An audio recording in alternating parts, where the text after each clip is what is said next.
Hey, what's up, everybody? It's your boy Trey, back with another video. I got 4 clips here, all related to dating, and in these 4 clips, we got 4 different women pretty much defending the men in dating or calling out the BS of some women. So yeah, hey fellas, we do got some women that backs us up in dating. So yeah, we're gonna go ahead and get straight to these clips right here now, right now. You rather go to the single guy that's mediocre in bed or the married guy that'll take you to Pound Town? I won't go to Pound Town. What the f? I'm gonna do the single guy that's mediocre in bed. I'll go to married guy. Okay. That married guy. The married guy. The married guy. That's the obvious answer. Like, single guy. I like myself. And this is why you guys be baby mamas, because you guys have zero standards and you would rather ruin someone else's lives and mess with someone else's man instead of finding your own. It's disgusting. And the lifestyle is dysfunctional, and all y'all care about is money and going to Pound Town. Clearly. And it's just like, this is why you see the results that you see within your life. Until you make better decisions, things are not going to change. And that is me trying to give you advice so you can see a difference in your life. And so you can also see a difference in your children. You should really care about the things that you put out there, the things that you do, and how you carry yourselves, because this, what we're seeing, is why there is a demise of Black culture. Thing is, they don't care. They do not care. They think some of them don't think the internet isn't forever until their kids see it maybe 10, 15 years later, seeing them saying that. And there was only one that had a good answer. And that was like the second one when she said the single guy. She was the only one. Rest of them said the married guy. Come on. Yeah, like she said, they can't even forget their own man pretty much. They really go for the man that's already involved with somebody else, that's married. This bullshit we gotta deal with. But anyway, let's go to the next clip. A lot of women are just mentally ill when it comes to dating, and someone has to say it, and well, it might as well be me. And I know this is going to trigger some of you, but this is straight up hypocritical behavior that needs to be called out. You don't want the nice guy, so instead you go for the toxic bad boy who treats you like garbage. You'd rather chase the chaos, the drama, and the challenge of trying to fix someone who clearly doesn't want to be fixed. We ignore the green flags from good guys because they feel boring or too available. Make that make sense. Then when the relationship crashes and burns, which it always does, instead of reflecting on the choices and accepting that actions have consequences, you run to your friends, run to the internet, and complain that there are no good men left. But the reality is, you literally chose this. You had options. You had the good guy right there, but he wasn't exciting enough for you. But a lot of you would rather find out the hard way. And while you're choosing drama and toxicity over genuine love and respect, those good guys get swooped up by women who actually appreciate them. You can't reject good men and then act shocked when you're left with trash. So let's just stop blaming all men for the type of men you keep choosing. The problem isn't that good men don't exist, it's that you don't want them. I know I didn't tell this. I went through a heartbreak over the holidays. It took a minute for me to want to talk about it or mention it. Yeah, I went through a heartbreak where my girlfriend pretty much left me for pretty much another dude. And here's the thing. I helped her with a lot of things. But if y'all wondering, yes, I'm okay. I end up finding God again. I end up exercising a lot, to the point where I lost 20 pounds. Yeah, I actually lost 20 pounds of fat. in the 2 months. And yeah, and I was a good guy, and I still consider myself a good guy, but sometimes being a good guy it's almost no reward being a good guy. But I'm not gonna change over, because being that F boy didn't help me either before. So yeah, but I know there's somebody out there for me. I know probably somebody gonna say, hey, go get your passport. So to be honest with you, I don't want to travel. I just want to stay where I'm at.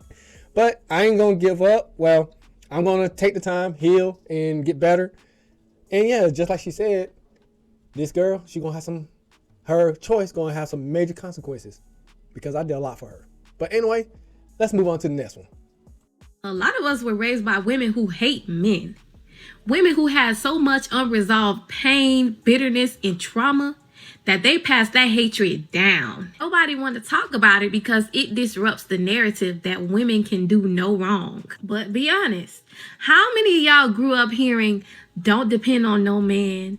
all men are dogs, don't let no man play with you, men only want one thing. But not once did they tell you how to choose a good man. Not once did they tell you how to communicate with a man. Not once did they tell you that not all men are your enemy. The wild part about it is most of those women wasn't healing.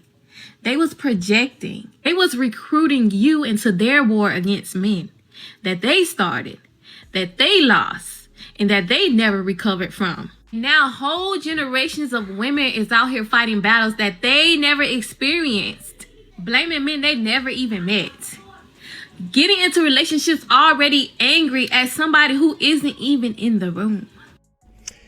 And unfortunately, I see this with a lot of the women in my family. A lot of the women that's in my generation of the family. They had this, most of them had this same mentality. Almost all of them. None of them married. Well, one is married, but out of, about 25 female cousins, only one is actually married. And most of them share this same mindset. And I hear them talking about when they get together, they always talking about it. I'd be like, I'm not even getting part of this. Nope, staying away. So yeah, a lot of the women in my family share the same sentiment. All the ones in my generation and lower. So yeah. Ugh. All right, got one more clip for here. It's comments like this that remind me that a lot of women don't know how men communicate and don't communicate well with men. Because in this video, he is using direct communication. He is telling you exactly what he thinks, the way that he thinks it, and some of y'all can't stand it because it hurts your feelings.